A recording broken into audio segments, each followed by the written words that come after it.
Bienvenidos nuevamente a un repaso más de la lección de escuela sabática. Estrenamos trimestre en esta ocasión, comenzando con el tercer trimestre del año 2025. Esta es la lección número 1 titulada Opresión, el trasfondo y el nacimiento de Moisés. La lección de todo este trimestre lleva como título el Éxodo. Así que ahora vamos a estar con la lección número 1. El texto para esta lección lo encontramos en Éxodo 2, del 23 al 25, donde leemos de la siguiente manera. Los israelitas, gimiendo a causa de la servidumbre, clamaron y su clamor subió hasta Dios con motivo de su servidumbre. Dios oyó su gemido y se acordó de su pacto con Abraham, Isaac y Jacob, y miró Dios a los israelitas y reconoció su condición. Bueno, antes de comenzar la lección quiero decirles que tenemos una nueva portada en nuestro website, en nuestro sitio del internet. Tenemos una nueva portada. Desde el 2014 tenemos la misma portada, así que es justo que 11 años más tarde hagamos algo bueno, ¿no es cierto, no? Estamos trabajando en ella todavía. Quiero agradecer a un hermano de la iglesia, su nombre es Jonathan, que es muy hábil haciendo esto y es miembro de nuestra iglesia. En este momento reside en Brasil, pero él es de nacionalidad argentina. Gracias, Jonathan. Te agradecemos de todo corazón. Al mismo tiempo, decirle a usted, hermano, si usted necesita algo así como este trabajo, que a veces es un tanto difícil encontrar, aquí tenemos a alguien que se lo puede hacer. Contáctese conmigo y yo con gusto le daré su información. Usted se puede contactar conmigo escribiendo a el hermano Tony, con Y al final de Tony, el hermano Tony, @gmail.com. Usted me escribe y yo le mando la información y puede conseguir un trabajo muy buenísimo en cuanto a estas cosas se refieren. Así que, bueno, esto no es comercial, sino que si usted necesita algo así, aquí está la persona que le puede ayudar. Es difícil conseguir eso. Muy bien, vamos a comenzar con nuestra lección. Es prácticamente el capítulo 1 y 2 de Éxodo y es mucha historia. Para el día domingo el subtítulo es El pueblo de Dios en Egipto. Para el día lunes el trasfondo histórico. Para el día martes las parteras de las hebreas. Para el día miércoles el subtítulo es El nacimiento de Moisés. Y para el día jueves el subtítulo es Un cambio de planes. Abarca desde la llegada de las 12 tribus a Egipto, llevadas por José, hasta la huida de Moisés hacia Madián después de haber cometido el asesinato del trabajador egipcio. Muy bien, vamos a comenzar entonces un nuevo trimestre, una nueva lección. Mucha historia, esto está lleno de mucha historia y como siempre vamos a tratar de suplirle con la mayor información posible para que usted enriquezca la lección cuando la comparta los sábados con sus alumnos. Usted le va a hacer su aplicación espiritual, como siempre eso hacemos, no, la aplicación espiritual es de cada persona, para cada ocasión, para cada lugar. Nosotros, el propósito es darle la máxima información para que usted tenga una lección muy florida, instrumentos nada más para que pueda dar la lección y comprenda la lección de una manera más clara.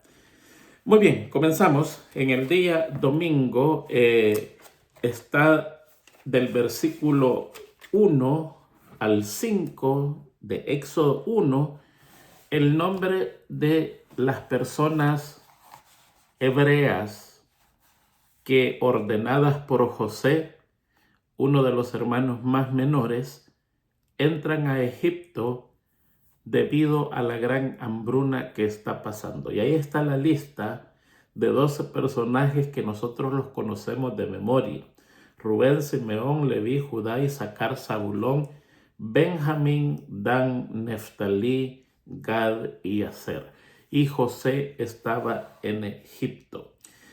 Este versículo 1 es la división entre Génesis y Éxodo. Aquí termina en forma natural el Génesis y el Éxodo comienza con los fundadores de la nación israelita. Fíjense que cuando leemos el original de esto, no dice estos son los nombres, sino que dice y estos son los nombres. Esa palabra, esa letra, esa palabra y significa la continuación del libro de Génesis. Y aquí se divide, pero naturalmente es un solo libro.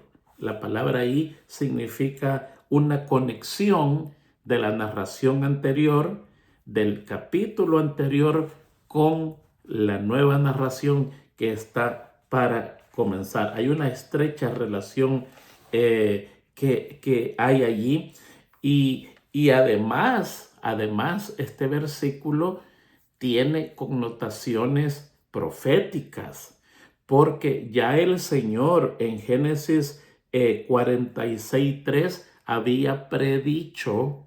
Fíjese, Génesis 46, nosotros estamos en el Éxodo ya, pero en Génesis 46:3 el Señor les dice así, dice el versículo, se los leeré textualmente: y él dijo, yo soy Dios, el Dios de tu padre, no temas descender a Egipto, porque allí te haré una gran nación.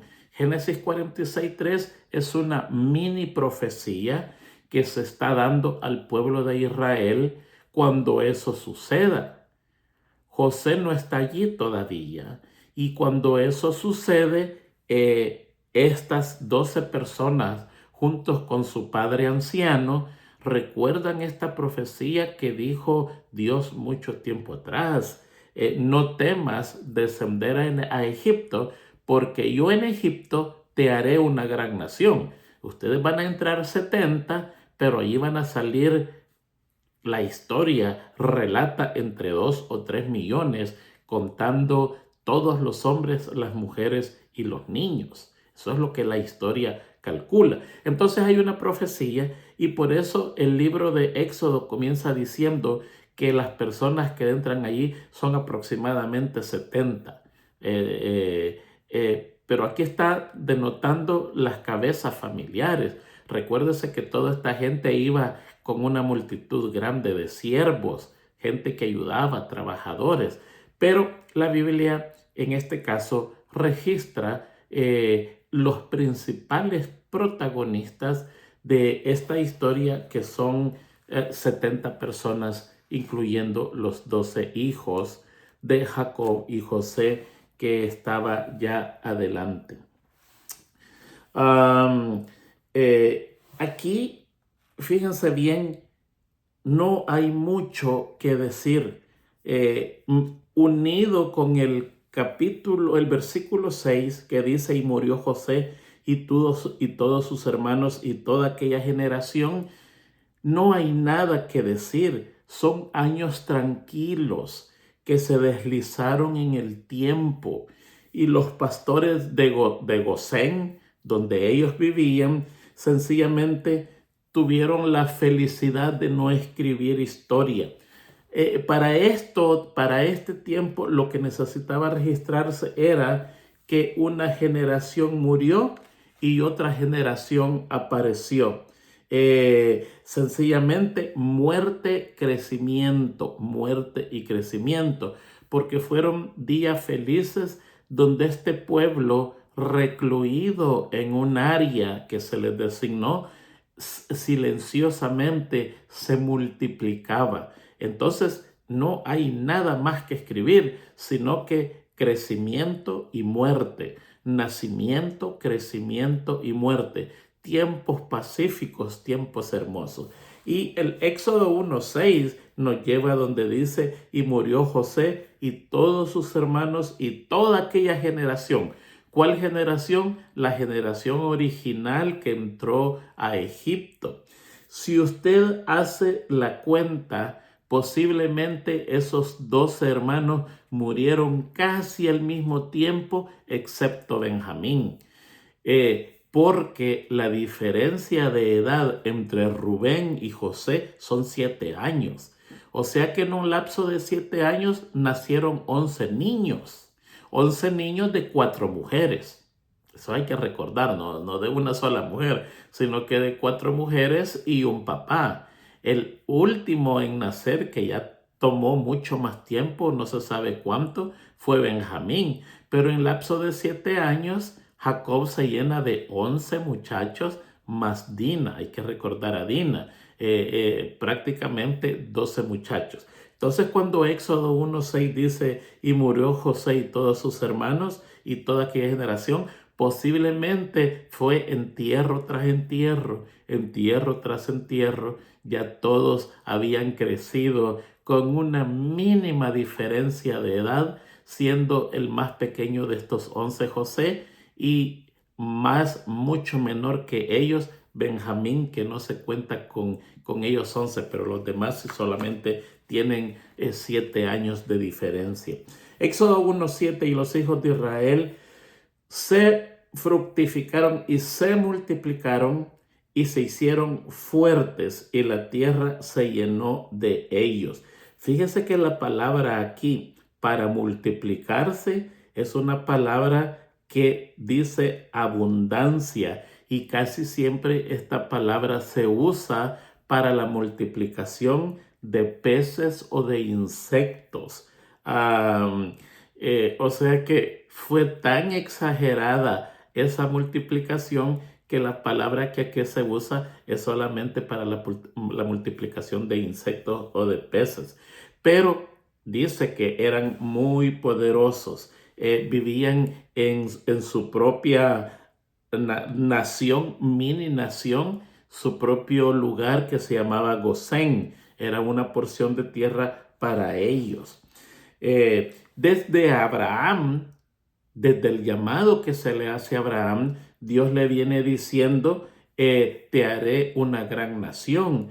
Pero fíjense que desde ese momento hasta la liberación del pueblo de Israel, son más o menos 430 años que hay que pasar.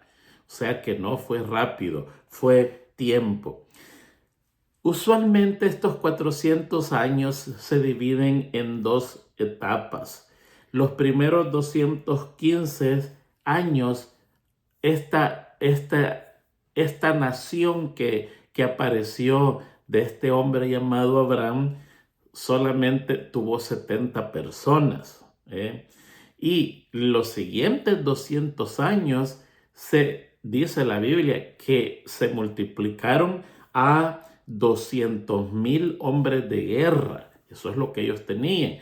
Estos solamente son los hombres. Quiere decir que si nosotros le agregamos las mujeres y los niños, se calcula que era un total cerca de 2 millones de personas según los historiadores. Porque aunque no tiene un número, nosotros encontramos de la historia egipcia que para ese tiempo ellos escribieron en su historia que la población egipcia era de 7 a 8 millones de personas. Y ellos dicen, más hay otra nación extranjera que habita entre nosotros y esta nación se llama Aperú. Ese nombre Aperú, que está en la historia egipcia, está escrito en los anales de la historia egipcia se traduce como hebreo. Entonces ellos están diciendo que este pueblo extranjero que vive con ellos es más o menos una porción, un tercio de la porción de ellos. O sea que si usted hace la cuenta, ellos eran aproximadamente entre 2.300.000 a 2.600.000. En pocas palabras, 2,5 millones total de personas. Entonces ellos escriben, fíjense bien, en la historia. Hay un libro que se llama Historia de Egipto, volumen 2, en la página 100. Esta información la va a encontrar en inglés nada más y es difícil encontrar estos libros. Ellos sostienen que para esos días había un pueblo extranjero llamado Aperú o Aperiú, que traducido es hebreo, que habitaba con ellos, cuya población era alrededor de 2,5 millones de personas. O sea que se multiplicaron. Por eso es que usa la palabra que se usa solamente para la multiplicación de insectos, que los insectos se multiplican de una manera impresionante. Si uno no los trata, ellos inundan cualquier cantidad de tierra, ¿no es cierto? ¿No? Es la misma palabra que se usa acá, y además le pone un adverbio en hebreo, que el adverbio es bimod mod, me extraña la palabra, y que significa mucho, mucho. O sea que se multiplicaron mucho, mucho y se hicieron personas poderosas. Esa fue la segunda mitad de esos 400 años, que es 200, por supuesto. O sea, la primera mitad de 200 solamente fueron 70 personas y la segunda mitad fue una explosión demográfica donde se llegó más de 2 millones de personas. Entonces se levantó, dice el versículo 8, sobre Egipto un nuevo rey que no conocía a José. La mayoría de escritores creen que allí hubo una guerra y el Bajo Nilo y el Alto Nilo eran reinos diferentes y uno de ellos le ganó al otro y ahí se formó todo lo que es el Egipto que nosotros conocemos. Y el rey ganador no tenía noción de quién había sido José, ni todo lo que José había hecho por el pueblo egipto. Hay que recordar que la gran riqueza que almacenaba este faraón fue el resultado del trabajo de José en la manera que él administró la hambruna de 7 años. El faraón quedó dueño de todas las tierras, de todas las almas, de todo lo que allí había. El faraón quedó como señor y dueño. En pocas palabras, el faraón era dueño totalmente del país y de los que habitaban y de sus animales y de sus propiedades. Pero este nuevo rey, que aparentemente aparece de una guerra, no sabe de esto, y por eso es que 1.8 dice: entonces se levantó sobre Egipto un nuevo rey que no conocía a José. Y allí es donde comienza a ponerse interesante lo que comienza a suceder allí, porque comienza un problema entre el nuevo rey y esta gente que era muy fuerte y muy próspera. El pecado de Israel era prosperar. Y este nuevo rey dice: ¿y esta gente quién es? Son una gente, son muchas personas y son fuertes, son prósperos. No hay espectáculo más odioso para un malvado que ver que un justo prospera. Un malvado no puede odiar algo más en su vida cuando él contempla que un justo prospera. Los egipcios tenían miedo que los israelitas se unieran con los enemigos y fueran contra ellos. ¿Por qué? porque el Gosén estaba cerca de las fronteras con Canaán y los israelitas se parecían físicamente y en costumbre a los cananeos para esos días, a todo lo que era Canaán. Recuerde que de ahí venía Abraham también, por lo tanto eran similares. Y los egipcios decían, esta gente está tan cerquita de nuestros enemigos que fácilmente se une a ellos, nos hacen la guerra y nos derrotan. Por lo tanto, ellos temían eso, y como siempre la maldad existe, la maldad es siempre cobarde e injusta. Usted nunca va a ver que una maldad es valiente y justa, no, es todo lo contrario. Ah, la maldad hace que la persona tenga miedo donde no hay por qué tener miedo y huya en un lugar donde no hay por qué huir. Y muchas veces la sabiduría humana es pura necedad. Y esto es lo que está pasando con el nuevo faraón. No conoce todo lo que José hizo. Se está viendo enfrente de un pueblo poderoso, un pueblo numeroso, y él comienza a temer donde no tiene que temer y comienza a huir donde no tiene que huir. ¿Por qué? Por la prosperidad de Israel. Un malvado no puede ver la prosperidad de un justo. En el 1:9 él dice a su pueblo aquí que los hijos de Israel es mayor y más fuerte que nosotros. No, esa es mentira. Porque, miren, y eso es lo que pasa, que cuando la maldad brota, la mentira viene a la par, son primas hermanas. La maldad no puede subsistir si no trae a su prima hermana la mentira. No puede ser eso, porque los hombres de guerra de Israel eran 600,000 y el pueblo de Egipto eran 8 millones. ¿Cómo va a comparar eso? No lo puede comparar.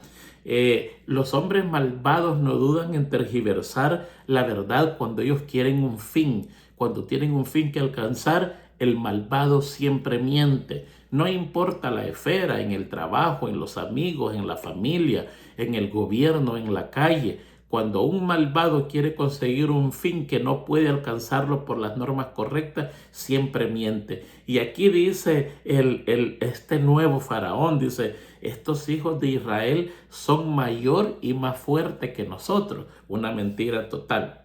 Era una mentira total porque no era así. Eran numerosos, sí.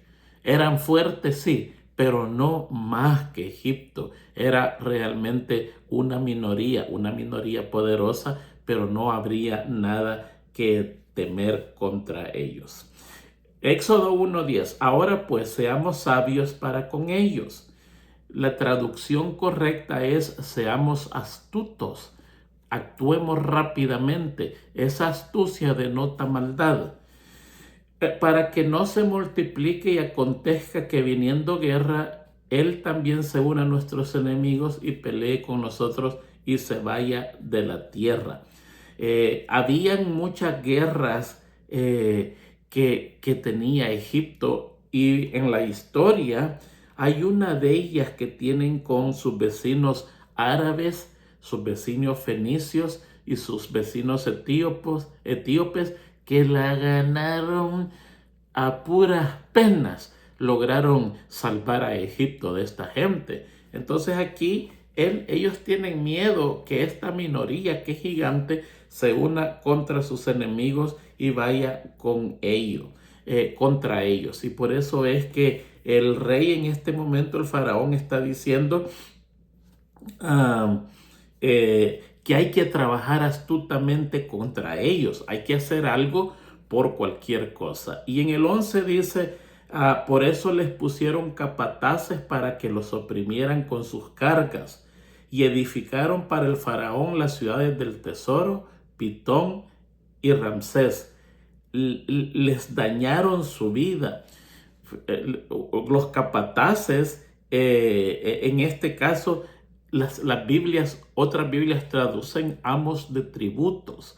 eran personas que cobraban alto impuesto, o sea que le agotaban sus bolsillos, y otros los hacían trabajar, les agotaban sus fuerzas.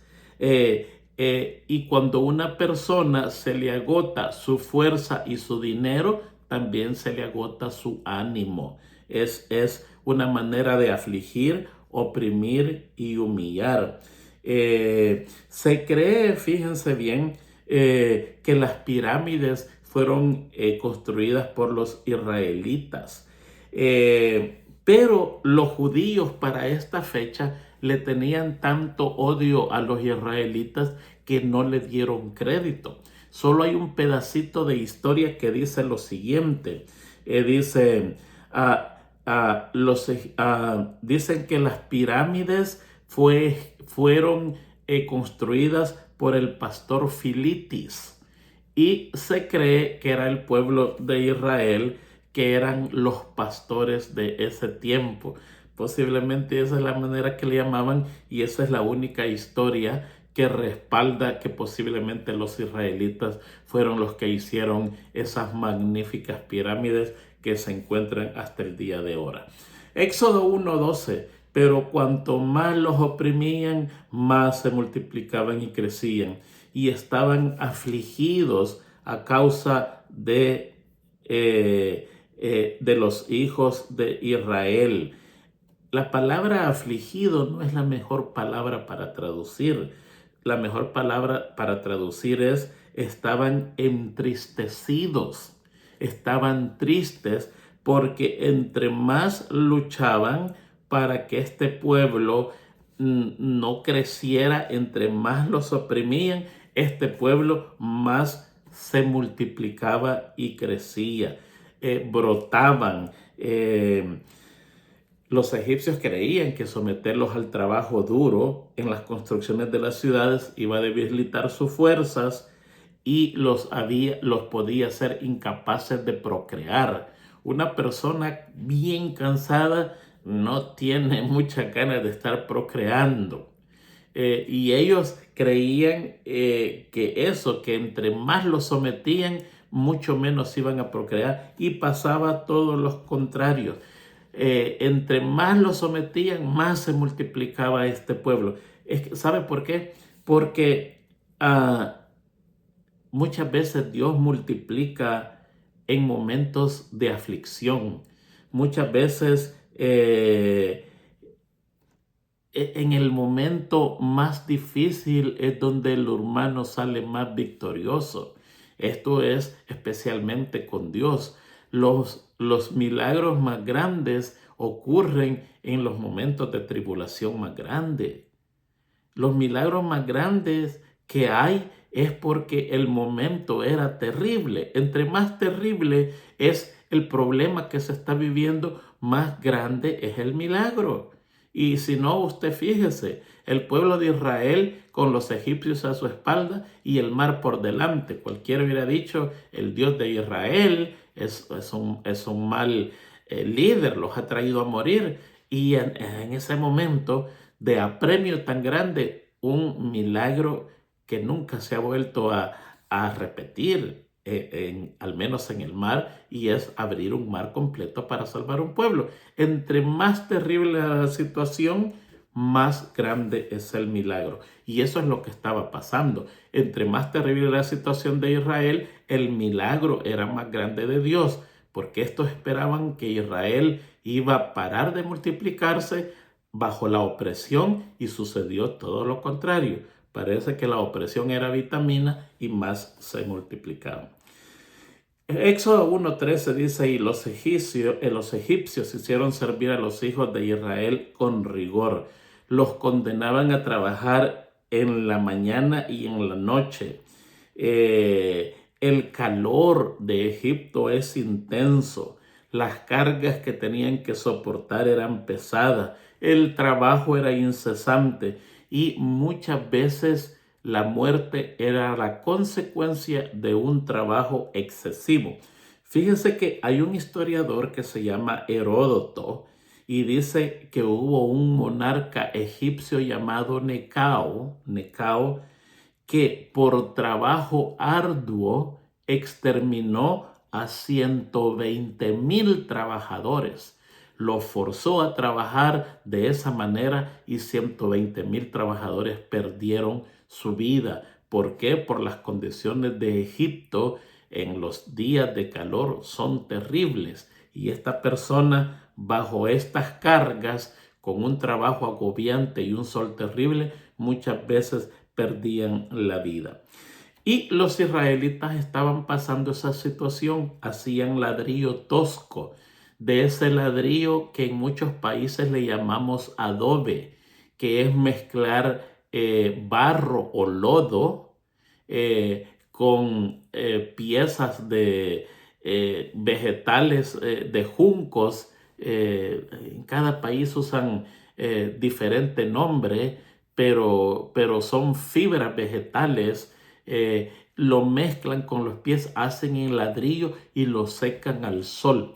En Egipto, ese barro lo sacaban del río Nilo, y en el río Nilo tiene una característica especial, que cuando este barro se secaba es un barro tenaz, es difícil de demolerlo. Entonces las fortificaciones eran fuertes, bien seguras, porque era de este barro fuerte.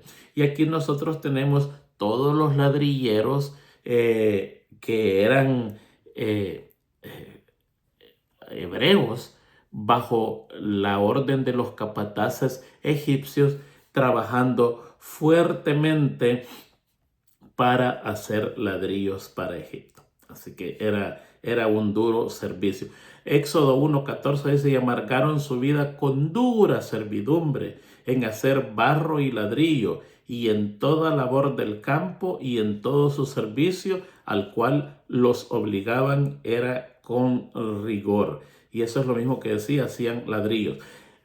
Éxodo 1:15 dice: y habló el rey de Egipto a las parteras de las hebreas, la una se llamaba Cifra y la otra Fua, diciendo: cuando asistáis a las hebreas para el servicio de partería y la viereis sobre la banca, si es hijo, lo mataréis, pero si es hija, entonces la dejaréis vivir.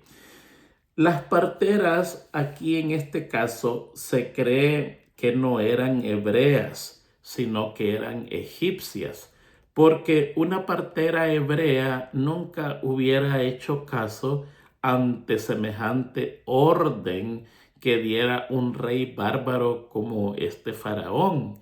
Entonces para él era más fácil usar una partera egipcia y no una partera hebrea. Nunca le iba a hacer caso de ir y matar a estos niños que eran de su propio pueblo. Una se llamaba Cifra y la otra se llamaba Púa. Cifra significa hermosa y Púa significa la que clama. Estas no eran las únicas parteras para tantos miles de mujeres, no. Posiblemente eran las jefas de enfermería de los egipcios, y ellas eran las que dirigían un cuerpo grande de parteras, o sea, eran las representantes del hospital de maternidad egipcio, y por eso es que el faraón las llama y les pide que hagan ese favor de matar a todo niño varón y dejar con vida a toda niña. El sexo femenino iba a quedar. Entonces él les dice cuando estén sobre las bancas. ¿Qué son las bancas? Fíjense que las bancas eran unos taburetes, eran unas sillas especiales, unos asientos hechos especiales para la maternidad. Ellos en esos días y ahora en nuestros días modernos hay muchos lugares donde sostienen que la mejor posición para dar a luz es sentada. Entonces hay algunas fotos que demuestran esas bancas, esos taburetes donde la mujer está dando a luz, y según lo que se dice, las mujeres, una de las maneras más fácil de dar a luz es sentada. Eso es cuestión de ella. Nosotros los hombres no sabemos nada de eso. Pero él dice, dejen las niñas. ¿Por qué? Porque las niñas pueden servir al pueblo israelí, al pueblo egipcio. Las mujeres hebreas eran diferentes a las mujeres egipcias. Yo creo que eran más hermosas que ellas, que las egipcias. Y recuerde que creo yo, esto es mi idea, por favor no lo tome. Yo creo que esta es única vez en la vida donde la gente morena esclaviza a la gente blanca. Usualmente siempre ha sido al revés. La gente blanca ha esclavizado a la gente negra. Pero aquí el egipcio es de piel oscura. No el hebreo. El hebreo no es de piel oscura. El hebreo es de piel blanca. Si usted se fija hasta en nuestros días y en la descripción de la Biblia, en el caso de David y Salomón, Absalón también los describe como blanco y rubio y ojos de color, perdón. ¿Ve? Entonces, si los varones no existían, eventualmente las niñas se iban a mezclar con los hombres egipcios y así iba a mejorar la raza e iba a desaparecer esta temida nación que crecía en medio de ellos. El versículo 17 dice, pero las parteras temieron a Dios y no hicieron como les mandó el rey de Egipto, sino que preservaron la vida de los niños. Fue equivocado pedirle a la mujer, especialmente la mujer, estas mujeres que trabajan en maternidad en nuestros días modernos, al menos aquí en el país donde nosotros vivimos, tiene un afecto tan grande para los niños que admira, los cuidan. La mayoría de ellas van allí por vocación, no por profesión. Les encanta a los niños. Hay mucha gente que hace sus trabajos por vocación. Uno de ellos que es muy espectacular verlos son los veterinarios. Son gente que aman los animales y los tratan muy bien. En el mundo de la maternidad, ese es otro grupo que aman los niños. Y aquí el faraón le está proponiendo a estas mujeres que su profesión es ayudar a que una mujer dé a luz. Les está proponiendo un plan bárbaro y escandaloso, desprovisto de humanidad, cosa que en la mente del hombre a veces ni tiene cabida. Y las mujeres dijeron no, y las manda a llamar y les dice, ¿por qué habéis hecho esto? ¿Por qué habéis preservado la vida de los niños?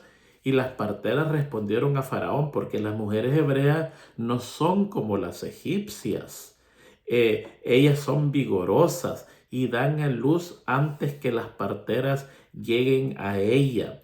Interesantemente, la manera que las ponen aquí no son tiernas ni débiles, no, son fuertes. La palabra que usa aquí para vigorosas, que ellas solas dan a luz como los animales.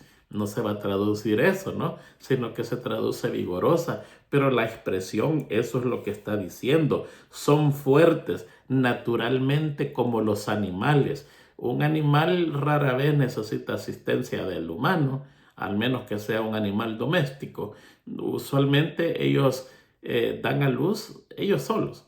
El bebé nace y de un golpe cae, dependiendo qué animal es, y ya a los minutos anda corriendo, anda saltando y todo eso. Así que algo así parecido a esto es lo que las parteras le están diciendo a el faraón. Son fuertes, son vigorosas. Cuando nosotros ya llegamos, ellas ya han dado a luz.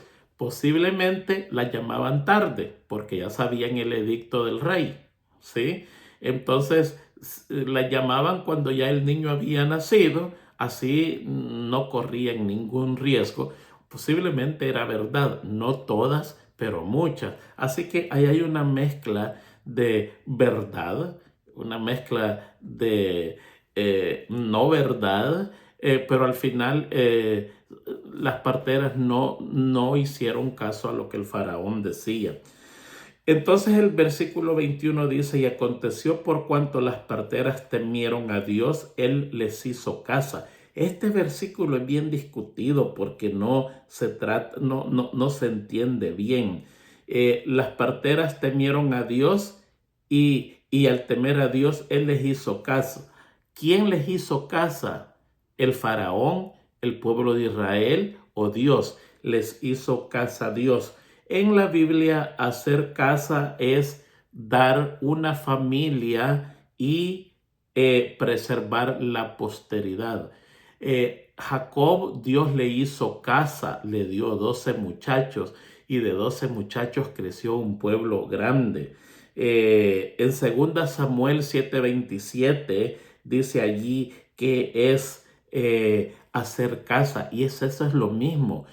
Usted se casa con una persona, de esa persona nacen 3, 4, 5 hijos, de esos hijos todos son saludables, fuertes, nadie muere, son prósperos, son negociantes, tienen salud, tienen dinero y así es la descendencia y se va haciendo una familia próspera, gente muy trabajadora. Yo conozco muchas familias así que con el tiempo vienen a ser magnates, muy ricos. Eso es hacer casa. Entonces Dios les hizo casa, no por mentir, no, porque Dios no premia el error, sino que ellas ayudaron a la familia de Israel y como recompensa Dios ayuda a la familia de ella y les hace casa, les hace una posteridad que se las va a cuidar, le permite que tengan hijos fuertes, hijos que es un orgullo, gente trabajadora, gente noble, y las casas de estas mujeres, de estas dos parteras, quedan puestas a perpetuidad, pudiéramos decir, por la bendición de Dios. No hay cosa más triste en una familia cuando todo va mal. No hay cosa más triste cuando en una familia hay enfermedad, hay muerte. Eso es tan triste ver una familia abatida así. Pero no hay cosa más hermosa que ver un papá o una mamá robusta con unos 4 o 5 muchachos fuertes, activos, productivos, los muchachos que tienden a trabajar. No hay cosa más hermosa que eso. Eso es lo que la Biblia se llama hacer casas. Y estas mujeres, por haber preservado al pueblo de Israel, Dios también las preserva a ellas y su familia. Eso es lo que es hacer casa. Éxodo 1:22 dice, y mandó Faraón a todo su pueblo diciendo, a todo el que nazca echáis en el río, hijo, varón, y a toda hija dejaréis con vida. Fíjense que el infanticidio en esos días no era cosa del otro mundo, era muy practicado. Desde que el cristianismo nace, el infanticidio para de ser y se vuelve un delito repugnante y que se evita por cualquiera de las maneras, pero entre los pueblos paganos no. En Esparta, la historia dice que el Estado decidía qué niño iba a morir y cuál iba a vivir. Imagínense qué cosa. Usted tiene un niño y el Estado decía, no, este se muere, este no lo queremos. Y ya se acabó el lío. En Atenas dejaba eso a la decisión de los padres. En Roma era peor. Todo bebé era eliminado. Todo niño era eliminado. Esa era la ley. Al menos que el padre, no la madre, el padre interviniera y dijera, no, yo quiero a este niño para mí, el Estado no lo eliminaba. Sino, naturalmente, niño nacido, niño muerto. Era con decisión del padre. Pues, esa es una barbarie. ¿Cómo van a ser un niño y uno de padre va a decir, no lo quiero, que muera? No, eso no es concebible en nuestros tiempos. Los sirios ofrecían los niños no deseados a su dios Moloch. Eso está en la Biblia. Y los de Cartagena hacían lo mismo a su dios Melcar, o sea, pueblos paganos, ¿verdad? En China, hasta en nuestros días, el infanticidio es una práctica común en la actualidad. ¿Ve? Entonces, esto del fratricidio no era algo del otro mundo. Por lo tanto, a un rey pagano como era este faraón, no era cosa difícil decir: tomen a los niños y tírenlos al Nilo, mátenlos, ¿verdad? Ahí hay una contradicción interesante porque el Nilo era un río sagrado y llenarlo de cadáveres, eh, pero usted sabe, cuando la maldad nace, no importa, se rompe cualquier regla de moral, de salud, de ética, la maldad predomina y todo lo demás sale sobrando. Y eso es lo que pasó ahí. Vamos a entrar al capítulo 2 rápidamente, que el tiempo se nos ha ido. Y allí está el nacimiento de Moisés, el casamiento entre Amrad y Jocabed. En el momento más difícil, Jocabed queda embarazada. Mire qué cosa, ¿no? El momento, yo creo que Jocabed ya había nacido María o Miriam y había nacido Aarón. Aarón, 3 años mayor, nacido antes, y se cree que Miriam 14 o 15 años. Ya era una señorita. Y en estos momentos difíciles, donde todos no querían tener niños, Dios decide que nace el libertador. Qué cosa, cómo trabaja Dios, ¿no es cierto? ¿No? Dios es especialista en los momentos difíciles. Cuando se cree que todo ya está perdido, ahí es donde Dios aparece y dice: no, todo está perdido aquí a su creencia, pero aquí quien tiene la última palabra soy yo. Y en ese momento concibe ella y queda embarazada de este muchacho, de este niño hermoso, y viene y lo esconde por 3 meses. Fíjense que interesantemente la Biblia describe a Moisés como hermoso. Vieron que era hermoso, y si usted lee detenidamente la Biblia, lo tomaron como un indicio del favor divino. Ella lo ocultó como 3 meses, pero no pude más ocultar a este niño hermoso. Muchos creen de que porque era hermoso. No, realmente no. Le llamaba la atención la hermosura de este niño, y pues nadie quiere perder un bebé. Ya sea que sea bonito o que no sea bonito. Ahora recuerde que ningún papá ve a ningún niño no bonito. Lo vemos feo, no los vemos feos, los vemos bonitos, no importa si lo es o no lo es. El amor de una madre y de un padre no ve eso. Es más, es todo lo contrario.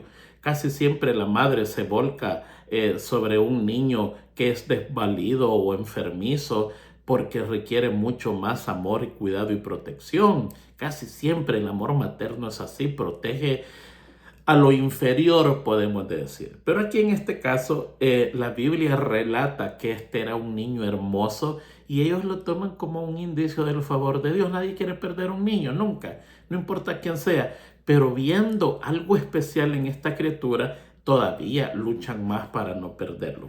Versículo 3 del capítulo 2. Y no pudieron ocultarlo más. Tomó un arca de juncos y la calafateó con limo. ¿Qué es el limo? Es el lodo del río Nilo, que cuando se secaba era tenaz. No, eso cuesta lavar ese lodo, se vuelve terrible. Ya pues la calafateó con limo y con pez o brea, lo que nosotros pudiéramos decir ahora el alquitrán, que es petróleo que Egipto no lo tiene, pero esos días era traído de los países cercanos de ellos, que son abundantes en petróleo, y metió dentro al niño y lo puso en un tejado o en una bandera, dice, junto al río. Ya les voy a explicar eso. Mire, esta barca que hizo ella era de junco, en verdad era de papiro. El papiro es un nombre que nosotros le damos a una pieza de papel que tiene un rollo arriba, un rodo arriba y un rodo abajo y se va desarrollando, un pergamino de papiro. El papiro es en verdad un junco que crece de 3 a 4 metros. Bueno, crecía porque ya no existe más. Y es al estilo bambú y tiene el gruesor del dedo de un hombre. Ese es el gruesor. De la cáscara del junco se hacían cosas muy interesantes como velas, se hacían colchones, se hacían sandalias, se hacía todo eso, pero lo más importante que se hacía era el papel donde ellos escribían. Y de la parte de adentro del junco se unían uno con otro, y así hacían estas barcas que eran muy resistentes para el agua y además muy livianitas. En verdad, eso era papiro. El papiro de esos días, según la historia de lo que se encuentra y de los artefactos que han encontrado, no era redondo, era de manera triangular. Un triángulo imperfecto, por supuesto, pero esa era la idea. Y cuando se ponía una con otro y se unían bien y se calafateaban bien, eso era usado casi en todas las balsas del río, y aún se usaban en los barcos grandes. Así que eso es lo que hace ella. Hace una barquita de papiro, la llena bien y la mete en una bandera. Dice, o en un tejado. ¿Qué es eso? Lo mete, mire, a la orilla de los ríos crecen unas plantas como que son plantas de cañas que tienen un penacho de flor arriba, y son bien nutridas, es bastante. Esto parece bandera cuando el viento las mece. Se mueven una detrás de otra exactamente como una bandera o un tejado ondulado. Y mete la barquita allí para salvar a este niño. Y en el Éxodo 2:4 dice que su hermana estaba lejos para ver lo que sucedía. Éxodo 2:5, y la hija del faraón descendió a lavarse al río, y sus doncellas se paseaban junto al río, y cuando vio el arca entre las losas, envió su criada y a que la trajesen. Esta princesa iba a un determinado lugar, no era que por casualidad se estaba bañando en el río. Las mujeres en Egipto siempre han gozado de gran libertad y se pueden desplazar libremente. Y para ellos la limpieza es muy valorada, y también el agua del Nilo, que siempre la han considerado saludable. Entonces, estas personas como princesas tenían un lugar donde bañarse, un lugar especial. No iban a cualquier lugar, porque ellos tienen una mezcla de lo sagrado del Nilo, y ellos como descendientes de Dios. Al lugar donde ellos iban era preparado, era protegido contra los cocodrilos. Ningún cocodrilo podría entrar allí, y por lo tanto era seguro que esta gente se bañara allí. No iba a cualquier lugar. Posiblemente Jocabed, sabiendo eso, que la princesa iba por allí, la puso cerca de allí para ver si la princesa encontraba al niño. Fíjense que esta historia es una historia fascinante. Usted encuentra a un bebé, encuentra a una canasta, encuentra a una madre desesperada, encuentra a un río que está sosteniendo a este bebé infectado de cocodrilos, encuentra una princesa que se baña allí. Eso parece un cuento de hadas, pero eso fue lo que pasó. Y encontramos que el faraón está tratando de destruir a los bebés de Israel, y la propia hija del faraón salva uno. Es una contradicción total. El papá destruye, la hija salva. Y está salvando al libertador de Israel. Y ahí nosotros ya sabemos la historia. Ahí está María esperando. La versión arábiga de la Biblia dice de que la princesa escuchó llantos y cuando escuchó el llanto averiguó de dónde venía del río y allí encontraron a Moisés que estaba llorando dentro de esta canasta. Eso es lo que dice la Biblia de Arabia, ¿no? Entonces encontramos nosotros que por un lado un papá matando y una hija salvando. Miren, muchos en la tierra tienen nacimientos oscuros y pobres, pero por acontecimientos que Dios hace, eso se llaman las providencias divinas. Estas personas que tienen nacimiento oscuro y pobre se vienen a elevar en el mundo y vienen a ser grandes hombres. Y este es el caso de Moisés. Es un nacimiento terrible, bajo una amenaza terrible. El padre, el faraón, matando y su hija se salva. Los judíos dicen que esta princesa se llamaba Termotis. Termotis, así se llamaba. Ellos tienen escrito el nombre de la princesa que salvó a Moisés. Versículo 6 del 2. Y al abrirla vio al niño y aquí que el niño lloraba y tuvo compasión de él y dijo, este es uno de los niños de los hebreos. O sea que ella sabía perfectamente qué estaba pasando. Se movió a piedad. Cuando un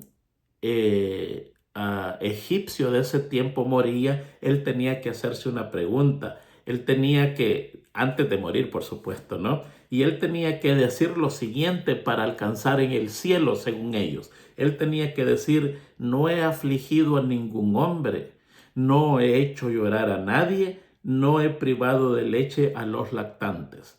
Si esas preguntas eran contestadas correctamente, que nunca había afligido a nadie, que no había hecho llorar a nadie y que a un bebé nunca le había quitado su leche, entonces, de acuerdo a la costumbre de ellos, iba al cielo.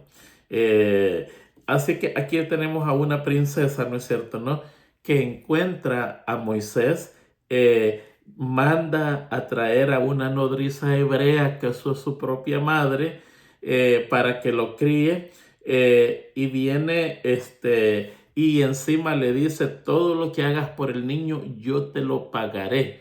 Ese es el sello de propiedad. No le está diciendo, mira, cuídame este niño, hazme el favor, cuídamelo por favor. No, le está diciendo, este niño es mío. Tú lo vas a criar, tú lo vas a cuidar y yo te voy a pagar todo lo que a ti te cueste porque esta criatura es mío. Es muy interesante.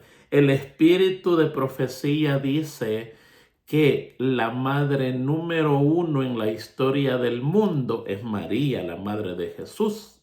Y la madre número 2 después de María es Jocabed, la madre de Moisés. Qué tremendo, ¿no es cierto?, ¿no?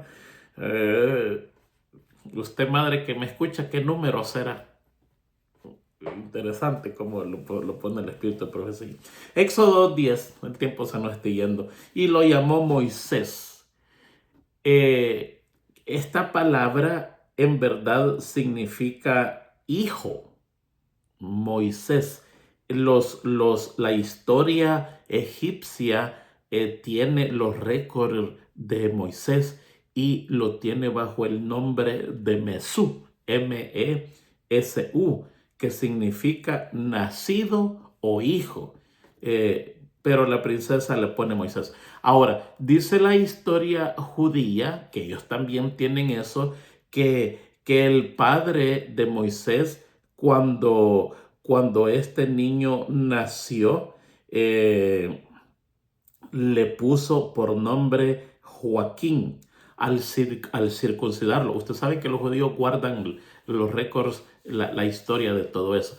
Cuando cuando el padre lo fue a circuncidar, le puso nombre y Moisés está registrado en ellos bajo el nombre de Joaquín. Pero la princesa le puso el nombre y ella dijo, no, su nombre es Moisés. Y Moisés fue el que le quedó para que se cumpliera Isaías 49:23, que dice, reyes serán tus tutores y sus princesas tus nodrizas. Rostro en tierra te rendirán homenaje y el polvo de tus pies lamerán y sabrás que yo soy Jehová y que no se avergonzarán los que esperan en mí. ¡Qué tremenda profecía!, ¿no? Esto es para todos, no solo para un hombre, pero se cumple muy clara en el caso de Moisés. Son palabras de Dios, no exactamente una profecía de Moisés, porque Moisés vivió mucho tiempo antes que Isaías. Pero son palabras de Dios para todos. Muy bien, era un niño muy estudioso. La madre le enseñó todo lo que le podía enseñar en ese tiempo. Aquí tenemos lo que un príncipe estudiaba en esos días en Egipto: aritmética, geometría, música, filosofía, jeroglafía, los jeroglíficos. Tenía maestros de Grecia, aprendió letras e idiomas, astronomía caldea, y el espíritu de profecía dice que en todo eso sobresalía y era tremendo guerrero, era un estadista, era un general del ejército, era tremendo. No era cualquiera caído del catre Moisés. No, no, no. Fue crecido en la corte egipcia, el país número 1 en el mundo de esos días. O sea, Moisés no era cualquiera. Y aquí viene donde cambia toda la historia. Un día sale, el 11 del capítulo 2, y vio a sus hermanos y vio a un egipcio que hería a un hebreo. Cuando dice aquí que Moisés salió a sus hermanos, es que la mayoría cree que ha abandonado el palacio y vive en medio de sus hermanos. Él ha renunciado a ser el hijo de la princesa de Egipto. El espíritu de profecía dice que él iba a ser el futuro faraón. O sea, él renuncia a todo eso y aquí él comete un error terrible. Mata a un egipcio. Los hebreos lo minimizan y muchos lo elogian como algo patriótico y heroico. Pero no, esto no es ni patriotismo ni heroísmo. Esto es una acción de un espíritu precipitado e indisciplinado. La ofensa de este hombre, herir a un hebreo, no merecía la muerte. O sea que la ofensa era mínima para un castigo máximo. Ahora, si él merecía la muerte, Moisés no tenía ningún cargo legal, ningún llamado divino para que justificara su acción. O sea que Moisés está fuera de lugar, está cometiendo un acto erróneo por ayudar a su pueblo. En verdad retrasó 40 años esa ayuda. Un asesinato, simple y sencillamente un asesinato.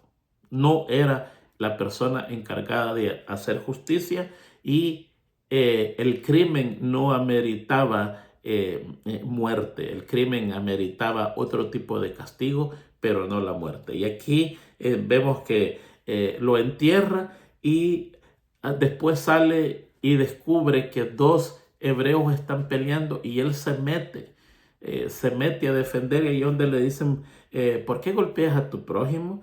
Y ahí le dicen, ¿quién te ha puesto como príncipe? Si era hijo de una princesa, automáticamente él era un príncipe. Y era más de eso, iba a ser el faraón de Egipto. Y juez sobre nosotros, ¿pretendes matarme como mataste al egipcio? Y él tuvo miedo de esas palabras y ya nosotros sabemos qué es lo que pasó. Él dijo, esto ya es conocido, mejor me muevo de aquí, y se va de ese lugar porque tiene miedo. El faraón lo buscaba para matar, si lo iba a matar, porque eso era lo que la ley decía. Entonces ahí Moisés se da cuenta que él no va a gobernar con la espada, sino que va a gobernar con una vara. No va a gobernar con ira, no, va a gobernar con mansedumbre. Y por lo tanto entra a la universidad, que le va a tomar 40 años para cambiar ese carácter y convertirlo en el hombre más manso que ha habido en toda la historia de este mundo. Muy bien, y se huyó, se fue a la tierra de Madián y allí se sentó junto a un pozo, ¿verdad? Normal, ¿a dónde más va a ir una persona que está huyendo? A un pozo, porque ahí llegan todos a tomar agua, ahí llegan animales, llegan personas, el agua es necesaria, y allí él se va a dar cuenta si alguien lo agarra, si puede conseguir ayuda. Se fue a un lugar perfecto y ahí se encuentra con 7 hijas del sacerdote Madián que vienen a buscar agua.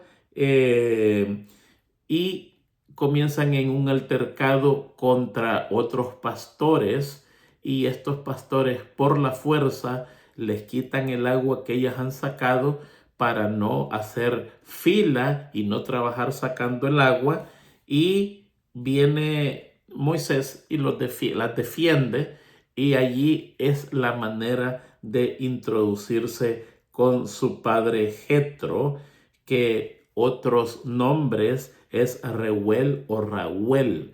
En otras versiones se usa ese nombre que es el mismo Jetro. Jetro en verdad significa amigo de Dios, y era un sacerdote de Dios, porque los madianitas eran descendientes de Abraham. Un israelita para esos días se podía casar con toda libertad con un madianita. No habían problema, eran gente religiosa. Es más, fíjense que en Éxodo 18:22 le voy a leer lo que dice. Entonces Jetro, suegro de Moisés, ofreció holocaustos y sacrificio a Dios, y a Aarón y todos los ancianos de Israel vinieron a comer con el suegro de Moisés en la presencia de Dios. O sea que era una persona quizás del mismo rango de Melquisedec. Melquisedec es el mismo Sem, hijo de Noé. Era una persona de alto rango, porque si él está ofreciendo sacrificio a Dios y Aarón viene con todos los ancianos a comer con él, estamos hablando de una persona muy importante en el mundo religioso, un sacerdote.